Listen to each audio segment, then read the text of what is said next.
வீரர் மைதானத்துல ஓடும் பாதை அப்படிங்கிறது கணினி வரைகலையில், அதாவது கம்ப்யூட்டர் கிராபிக்ஸ்ல பயன்படுத்தப்படும் பெசியர் வளைவுகளை கொண்டது. ஒரு நிமிஷம், பெசியர் வளைவு என்பதெல்லாம் அனிமேஷன் மற்றும் போட்டோஷாப்ல பென் டூல வச்சு வரையும் போது வரும் ஒரு கணித வளைவாச்சே, அதை எப்படி ஒரு மனிதனின் ஓட்டத்தோடு ஒப்பிட முடியும்? இத ஒரு பரந்த கண்ணோட்டத்தோடு ஒப்பிட்டு பார்த்தா உங்களுக்கு புரியும். கணித சமன்பாடுகளை தவிர்த்து விட்டு அதோட செயல்பாட்டை மட்டும் கற்பனை செஞ்சு பாருங்க. நீங்க மைதானத்துல P0 அப்படிங்கிற தொடங்கும் இடத்திலிருந்து P2 அப்படிங்கிற சென்றடையும் இடத்துக்கு நேரா ஓட நினைக்கிறீங்க. சரி, ஓடுறேன். ஆனா நடுவுல எதிரணி வீரர் ஒருவர் உங்களை தடுக்க வராரு. இப்போ நீங்க என்ன செய்வீங்க? நான் சற்றே வளைந்து அவரை தாண்டி செல்வேன், இல்லையா? கரெக்ட். இங்க அந்த எதிரணி வீரர் தான் உங்களை வளைக்கும் கண்ட்ரோல் பாயிண்ட், அதாவது P1. ஒரு கண்ணுக்கு தெரியாத காந்தம் போல அவர் உங்கள் ஓட்டப்பாதையை தன் பக்கம் இழுத்து வளைக்கிறார்.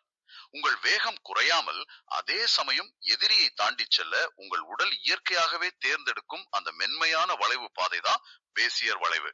அடடா, கம்ப்யூட்டர் திரையில நான் வரைகிற கோடுகளை வீரர்கள் மைதானத்துல தங்கள் கால்களால் வரைறாங்க.